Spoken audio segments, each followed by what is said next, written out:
La Suisse a dit non à l'espace économique européen. Je devrais dire plus exactement que la Suisse a dit nein. C'est un dimanche noir pour la Suisse romande, un dimanche noir pour près de la moitié des Suisses qui sont pour l'ouverture, un dimanche noir pour la jeunesse.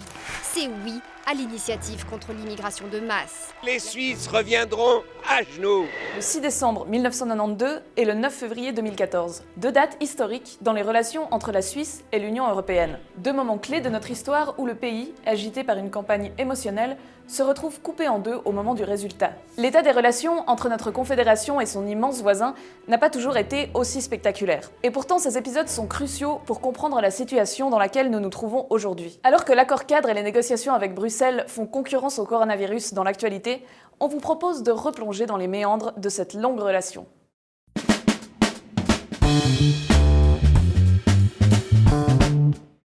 À la fin de la Seconde Guerre mondiale, Churchill prononce ces mots restés célèbres. Nous devons construire quelque chose comme les États-Unis d'Europe. La base de l'idée européenne est là, une vision supranationale pour contrer les nationalismes extrêmes qui ont traumatisé les pays européens pendant les deux guerres mondiales et y installer durablement la démocratie. Une vision qui séduira à terme de nombreux pays comme la Grèce, l'Espagne, le Portugal ou les pays d'Europe de l'Est, bouleversés par les conflits, les dictatures, l'occupation étrangère ou la décolonisation. Dès le début, la Suisse se retrouve donc en marge.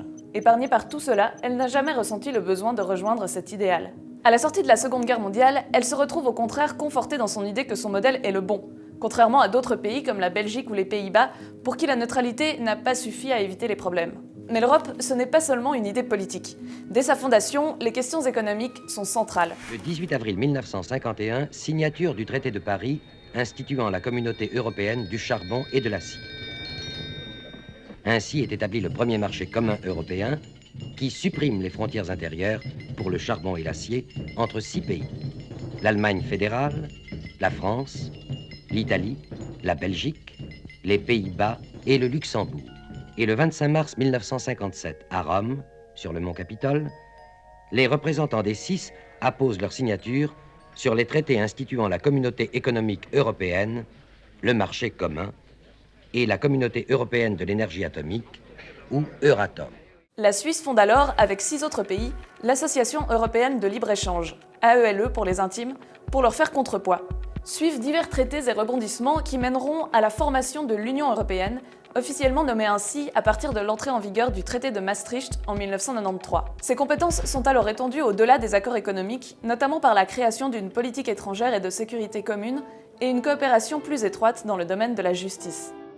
Dès les premiers pas de l'Union, la Suisse se retrouve dans une situation paradoxale. Elle ne veut pas d'une adhésion, mais refuse de rester complètement en marge. L'accès au marché européen lui est essentiel, mais elle tient particulièrement à son indépendance politique et à ce qui forme son identité, elle qui n'a pas de langue, pas de culture ni de religion nationale, à savoir la neutralité, la démocratie directe et le fédéralisme.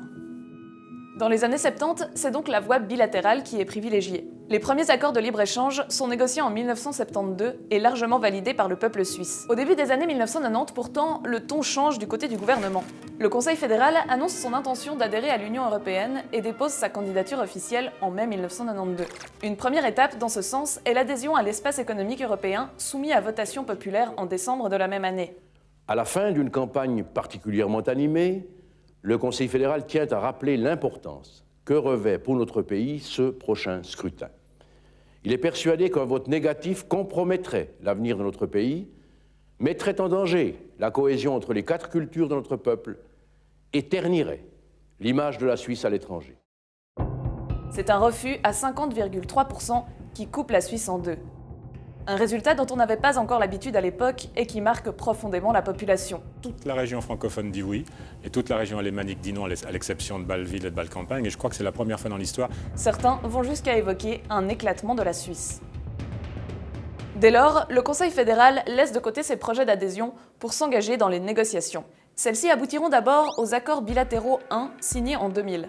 Ils concernent divers secteurs, de la libre circulation des personnes à l'agriculture, en passant par les transports et la recherche.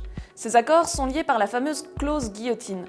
Si l'un d'entre eux est dénoncé, les autres sont caducs après 6 mois. Tous ces accords passent sans problème l'épreuve des votations populaires. Ce soir, C'est un dimanche ensoleillé que nous célébrons.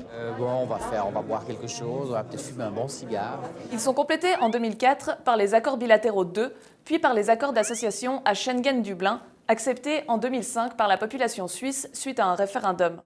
Quant à l'adhésion, elle n'est plus vraiment évoquée, sauf au début des années 2000, lorsque le nouveau mouvement européen suisse dépose une initiative dans ce sens. Alors, j'ai vu des bouts de glace giclés avec ce glaçon qu'on a pu fracasser, qui symbolisait la demande d'adhésion qui est gelée. J'espère vraiment que maintenant le peuple suisse s'est réveillé et qu'il va comprendre qu'on ne peut pas rester au milieu de l'Europe, être cette espèce de petite île, ce petit halo au milieu de l'Europe, et qu'on doit vraiment s'intégrer. Tous les cantons refusent l'initiative, une gifle pour les tenants du oui. Je me demande aussi qui est le vainqueur d'aujourd'hui. C'est clair que nous sommes les battus. Mais les vainqueurs, c'est qui?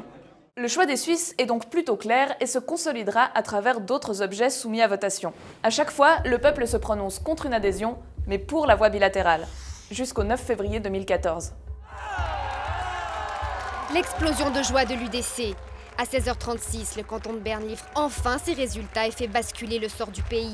Ironie de l'histoire, c'est également une majorité de 50,3% qui accepte l'initiative de l'UDC contre l'immigration de masse, comme pour remuer le couteau dans la plaie de 1992. À nouveau, la Suisse se retrouve coupée en deux. Et les réactions à l'étranger sont plutôt virulentes. C'est du lepénisme à petite échelle.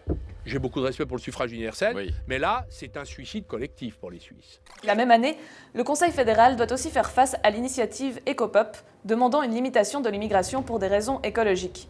Pour éviter la répétition du 9 février, le gouvernement n'hésite pas à faire dans la formule choc. Mais ça, c'est xénophobe. En français, on dirait... En français, c'est pire qu'un crime, une faute. On a bien compris le message le 9 février. On n'a probablement pas assez informé. En demandant la mise en place de contingents, l'initiative contre l'immigration de masse va à l'encontre de la libre circulation des personnes. Or, si vous avez bien suivi l'histoire, ces accords de libre circulation font partie du paquet des accords bilatéraux 1, qui sont tous liés entre eux par la clause guillotine. Maintenant, le Conseil fédéral est forcé de parler avec l'Union européenne. Libre circulation des personnes. La libre circulation des personnes est pour l'Union européenne un principe fondamental, pas quelque chose qui se négocie. On ne négocie pas la liberté. Les autorités suisses ont donc sué pendant 3 ans pour aboutir à un texte assez éloigné de celui de l'initiative acceptée par le peuple. Suite à quoi, l'UDC a lancé une seconde initiative dite de limitation. Mais le parti a perdu de son influence. Oui, je suis un peu déçue. On aurait pu s'attendre à ce que les gens soient un peu plus intelligents. Le rejet du texte de l'UDC va permettre au Conseil fédéral d'aller de l'avant dans ses discussions avec Bruxelles. Oui, parce qu'en parallèle, la Suisse et l'Union sont en négociation depuis plusieurs années autour d'un accord cadre censé clarifier leurs relations. Il s'agit d'adapter les rouages juridiques. Quand le droit européen qui touche ces accords bilatéraux bouge, le droit suisse devrait suivre le plus rapidement possible. Et c'est loin d'être gagné. Avec la présidente de la Commission européenne, nous avons constaté que les divergences qui subsistent entre nos positions sont importantes. Des divergences pour lesquelles la Suisse demande officiellement des clarifications sur les aides d'État, la protection des salaires et la directive sur la citoyenneté. Bref, on l'a vu, les relations entre la Suisse et l'Union européenne sont depuis toujours pour le moins complexes. Depuis 1972, les citoyens suisses ont dû se prononcer pas moins de 18 fois sur des sujets liés à l'Europe. Et la liste pourrait bien s'allonger encore.